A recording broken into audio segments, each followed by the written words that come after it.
wonderful ideas and suggestions for guests and topics. Great events, programs, and All the countries are listening.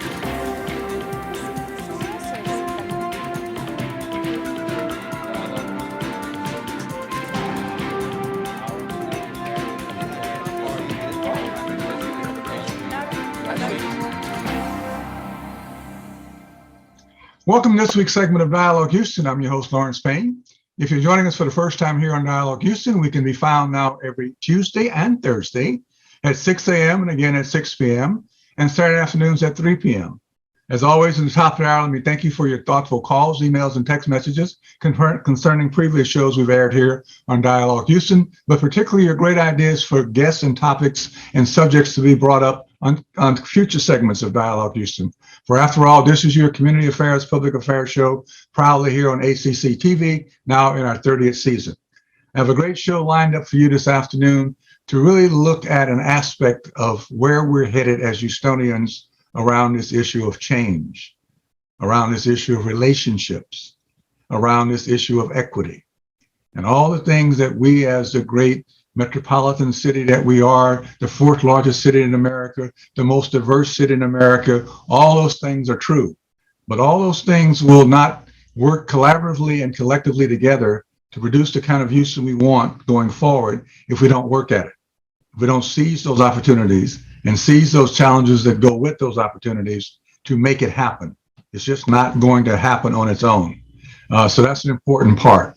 So I've asked one of my good friends, Dr. Fred Smith, to join us here today. I'm gonna let Fred tell you a little bit about himself and his background before he and I launch into this wonderful conversation and dialogue this afternoon about right relationships around a theory of change that Fred has produced that fits so well in the series we've been talking about over the last few weeks here on Dialogue Houston. So I'm gonna stop there without further ado. Let me bring on Dr. Smith. Fred, welcome. How are you? Well, I'm just fine. It's good to see you, Brother Payne, and to see your energy and how invigorated that you are today. Well, it's good to be with you.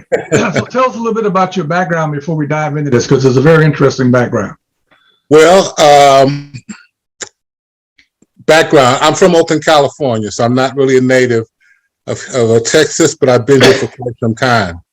I am my vocation has been as an elder, ordained elder at the United Methodist Church, where I've pastored a number of congregations around the country. But my primary vocation has been as a seminary professor, professor of Christian education at Canon School of Theology in Atlanta, associate professor at Pittsburgh Theological Seminary in Christian Education and Youth Ministry. But most of my time has been at Wesley Theological Seminary in Washington, D.C., where I was director and professor of urban ministry and the practice of mission and ministry. Lately, when I came to Houston, I was professor of public theology and tried to create a center for public theology at Houston Graduate School of Theology. Most recently, for the last several years, I've been a faith and health consultant around the country. I'm with a nonprofit group, a couple of nonprofit groups called Shalom Band Institute, which is a group of folks who are schooled and who train and do strategic planning around asset-based community development. And it's in that context where the Right Relationship Center, which I did not create, I was a consultant with the Shalom Band Institute that helped an organization called the Agape Institute, the Agape Incorporated in Memphis, Tennessee, which is a large parachurch nonprofit social service agency that's primary focus has been on families and children. Now they've developed wraparound services in which was called place-based social service delivery system. Where they work to housing projects at elementary schools and work together with them to create a community around them, an atmosphere for success, both for the family and for the children. Out of that came this notion of Right Relationship Center. And that was really based upon, they began to move into churches as loci of activity. And one of the ministries, the strongest ministries that they had, was family ministries and marriage retreats. And they would have cohorts that were from, this is a very evangelical organization, from evangelical churches, Church of Christ, Bellevue Baptist, one of the largest Southern Baptist congregations in the country. And they would partner with inner city churches, largely African-American churches that were not on the same socioeconomic level, African-American primarily. And they would bring these married couples together on retreats. And one thing they began to notice was that because of their common effort to building relationships with their spouses, they also began to build relationships with themselves.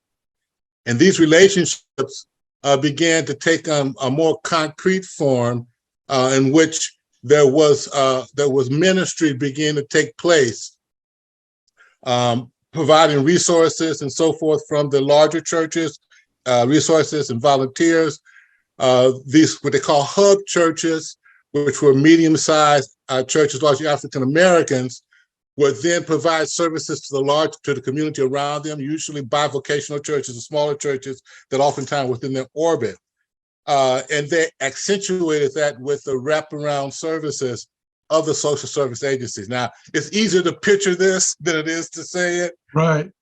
But the bottom line is they began to think that really, in order to address racism in Memphis, in order to address economic disparities and promote equity, it took more than programs and projects and policies. It took relationships. Right. And that, in fact, those difficult conversations, that has to take place can only can best take place in an atmosphere where people trust one another and are in relationship with one another. They don't necessarily have to love one another, but they're in relationship with one another so that they can begin to hear each other's side of view. And so the Copy organization began something, they began to envision, well, what if we could do this on a large scale? What if we can bring 300 churches together from around the city, some of them being hub churches, that is churches within underserved communities that have facilities, may not have the capacity, but have facilities, as well as some volunteer staff, in connection with these larger churches that have been in relationship, many of them been in relationship with these churches, to begin to develop relationships that can begin to address issues like racism, but also some of the socioeconomic disparities. Oftentimes, these churches, both inner city and outer churches, have people who create the policies. Mm-hmm. They have people who man the banks. They have people who are part of the infrastructure, but are in their non-professional roles are God-fearing church people, maybe with very different theologies, oftentimes. That makes it difficult. But when they come in relationship together, that forms the basis to both provide these services on a broader and a deeper level, and to be resourced in terms of human resources as well as economic resources. That's the vision. And they're trying to work that out now. I, myself, and the group called Shalom Band Institute, Amy Morris, who is located in Memphis, who is a consultant who works around the country, Annie Allen, who is a pastor, former head of the Shalom communities, and myself, worked together with this organization to begin to map it. What I showed you, I'm sorry I can't put it up now, was what we looked at, taking their aim and their mission, the structure of the 3 levels of congregations together, and what it would take to begin to move and to mobilize that in order to create some systemic change within the community. And you can remember Houston, Memphis is the place where Martin Luther King was assassinated. It was the place where you had the sanitation worker strike, and the unions that came together. And so this agape was really born in that atmosphere, in that place. And they really see themselves is moving forward and creating the beloved community based upon relationships, based upon human contact, but also leveraging that to address more systemic issues. So what I hear you saying is basically the role that churches of various denominations played in the 60s during Dr. King's time and into the 70s, that whole model that worked so well then really needs to be recreated today. Recreated and deepened. And deepened. Deepened. Even in the civil rights movement, you had large numbers of whites from North primarily, and the Jewish community, came together around a common goal, and that was civil rights, basically human rights, actually. But a lot of that was not just built upon the strategies, and the policy wins, but it was built upon actual relationship, even though they didn't often think about it that way. Right. But actual relationships that were built was really the ground to make that movement work and people to place their lives on the line in order to make it happen. Well, how do you do that in a more systemic way in which relationships is one of the points and not a byproduct necessarily? To your point, though, that's exactly what's not happening today. Those relationships that were built, nurtured, and maintained on mutual trust and respect that allow those individuals and those groups to work together collaboratively and collectively was based on trust. Yes.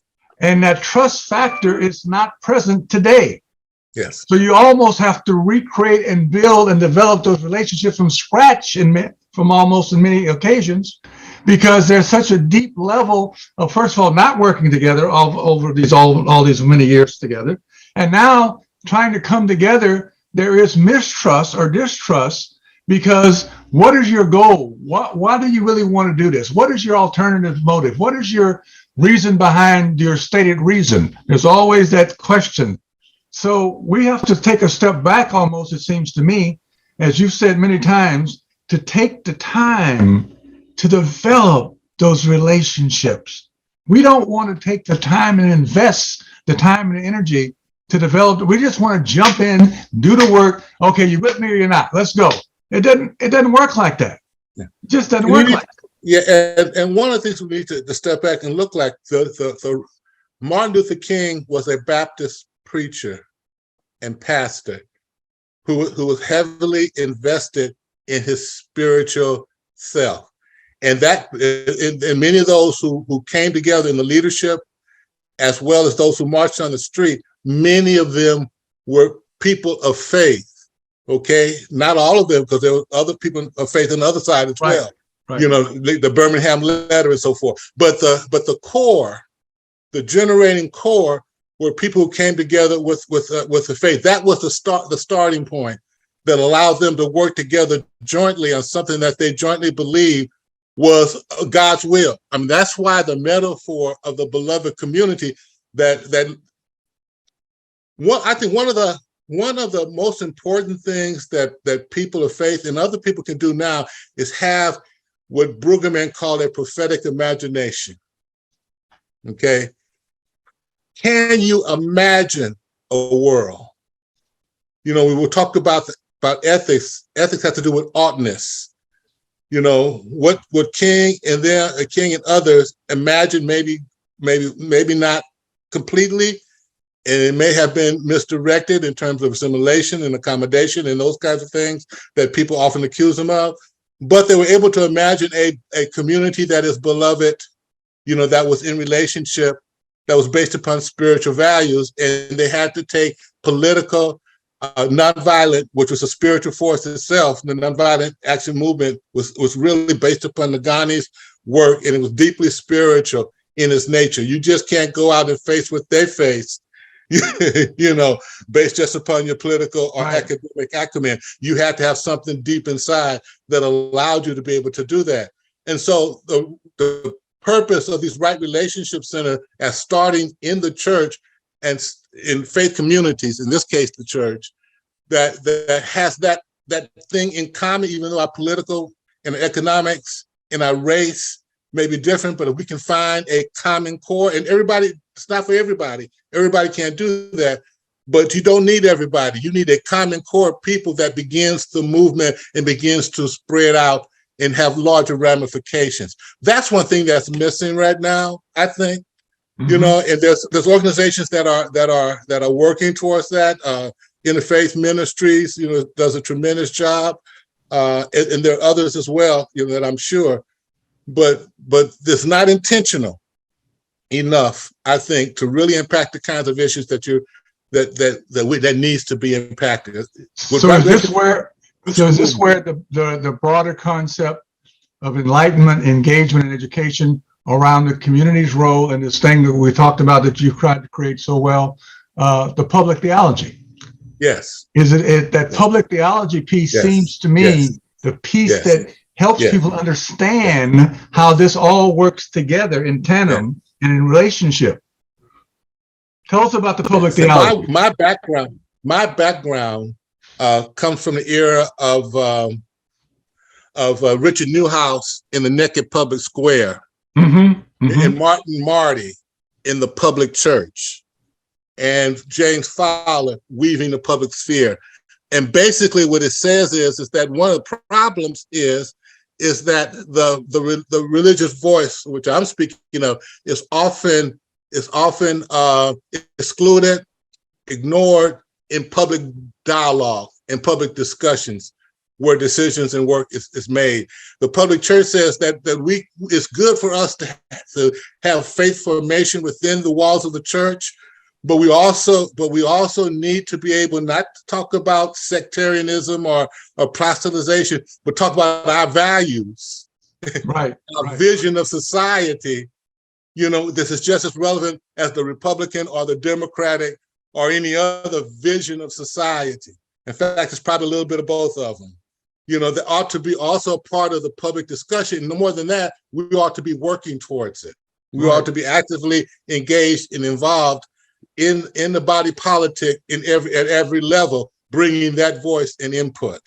So public theology could be that bridge between this locked discussion between red and blue. Yes. People locked in that ideology that gives them something in common around public theology, particularly for those who say they believe and therefore attend someone's church, parish, temple, synagogue, or mosque on the weekend to bring what you say you believe in that place of worship that you attend to the public square, and therefore put those values into practice in the public square.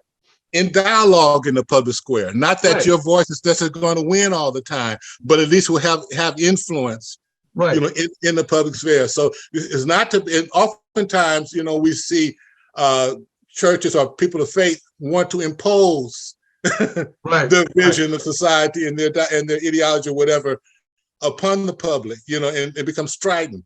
No, you talked earlier about the ability to hold space, you know, for tension, without it falling apart, to be able to hold space so that people can come in relationship. And a lot of that, again, goes back to, first of all, having a trusting relationship. Yeah, I think it all goes back to relationships. Where there are relationships, you see things happening, you see movement, you see things occurring, you see hope. In the vacuum of no relationships, people are floundering around trying to figure out what they're going to do.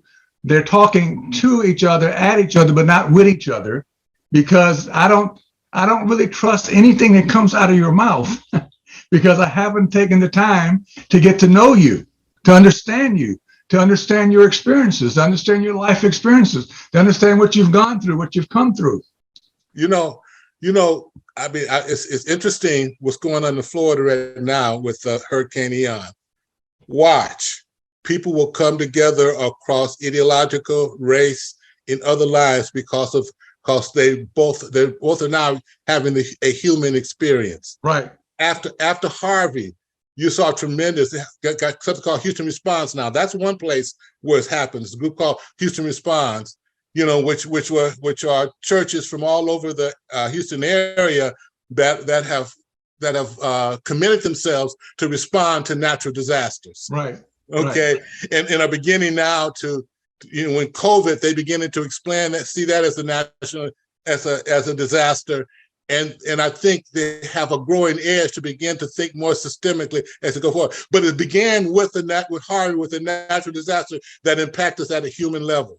Yeah. That we had to come together in this emergency in order to respond to something that none of us have control over. Well, I think, why can't we take that outside the issue of just disaster, but understanding that we have a human catastrophe that's going on in our communities right now.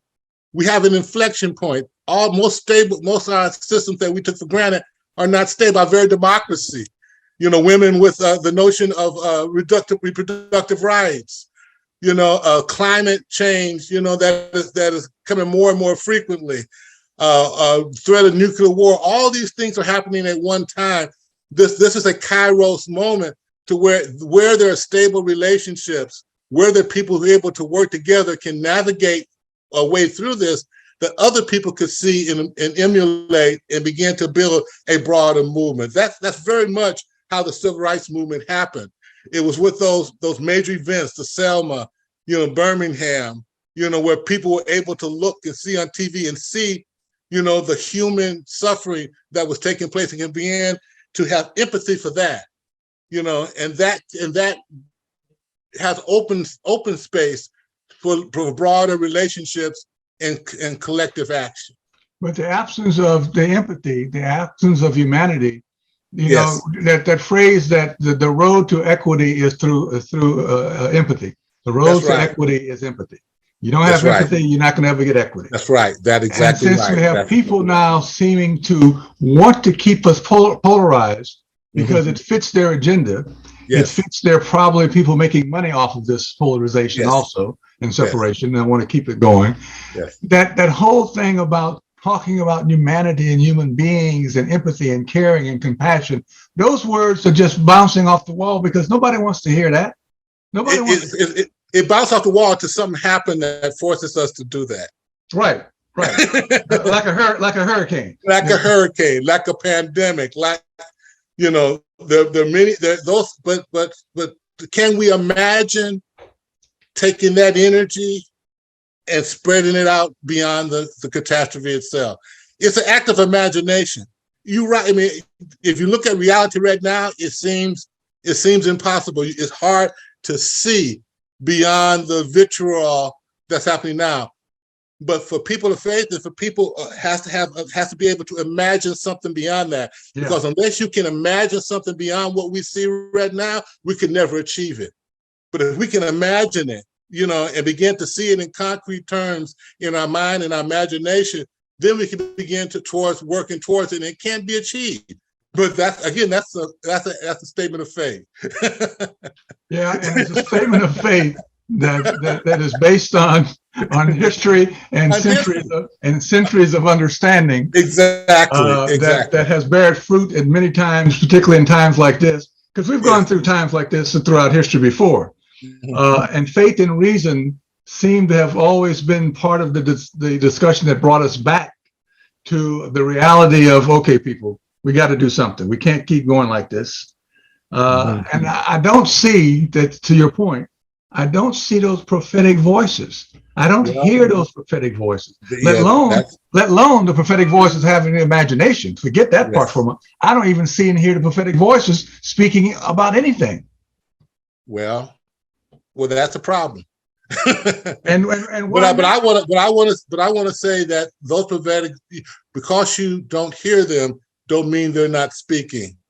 Yeah, but if I don't hear them, that doesn't mean that's right. That don't help me though. How do you amplify those voices? Yeah, and how they receive a platform in which they can express the prophetic imagination. That's the challenge, and I think that is the challenge of our day. And why is there so much timidity? Why is there so? I've scorned the Bible for years. I've never found anything in the Bible about timidity. No, there is no. We don't. That word's not there. No. So this resonance to not be more bold, shall we say, more authentic, more aggressive in expressing that prophetic voice. It seems to me I don't understand what the hesitation is, particularly if it is truth, it is value based, it is the thing that we've always said will save us individually and collectively. This, if there ever was a time that we need it, is now. So the challenge, it seems to me, for those who have that, though, the pulpit, who have the ability to get their message out, who have the connection to the media, to the social media, to the outlets, the forces, and I'll use this word because we're having this conversation in a theological perspective, the forces of evil, they've figured out how to get their message out. They know how to get their voices out. They outdo the other voices and drown them out every day on a daily basis in the media, in social media.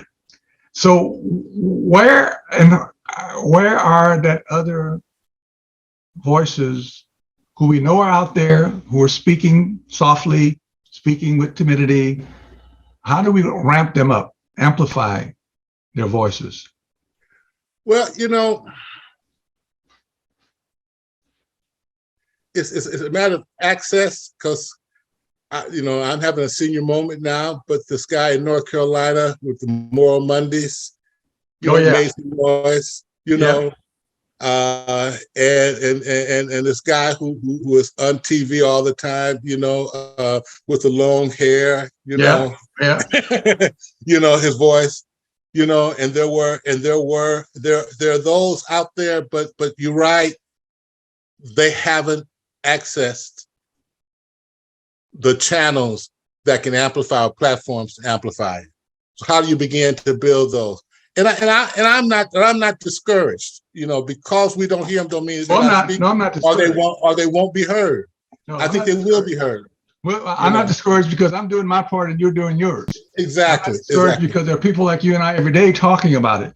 Yes. The challenge is those that already have developed that national platform and pulpit to do it in a grander way, are not doing it. My answer is that we need to develop that national platform in a grander way. I mean, we need to do that. There we are. Because I believe in a God that's able. All right. And to do that, all we need to do is find some of that thing they call money. And the money is out there. Yeah, the money is there. We just have to find a way in which to harness it and make it happen. See, I think we can do that. I think people are yearning for that prophetic voice right now. I think they are too. And I think they're yearning for it. And I think we can't say, well, the people who built these platforms they have now, they did it for a reason. A lot of it was money. A lot of it was appealing to what folks wanted to hear, about a easy gospel, and prosperity, and everything is going to be hunky-dory for you. People love to hear that. People don't like to hear a prophetic voice. Right. But in times like these, the times that we live in right now, a prophetic voice is demanded. And I think if we committed ourselves, to not think about those who already have it, but to begin to create those platforms. And with the internet, with social media, the opportunity to do that more democratically, which means the people greater than ever. We're out of time, Fred. Okay. We're out of time. We'll leave it at that for this discussion. I want to thank you very much for being with me on Dialogue Houston. Thank you for all your thoughts and very insightful understanding of where we are and what we need to do. I'll have to get out of here for now. It's time to go. For such a time as this, we, after a deeper searching of the heart, we rise to play a greater part. And I think that's what we all have to do. We have to search our hearts deeply so we can all rise to play a greater part. The time is now. We need this. We need this kind of prophetic voice, this kind of prophetic imagination. We need to have a public theology discussion about where we're going as a community, as a people, as human beings, with a sense of humanity and dignity to each other. So we're going to continue this dialogue. Join us as we go forward here on Dialogue Houston. Until then, we come together again next time. As always, be safe, be well, and peace, power, and love.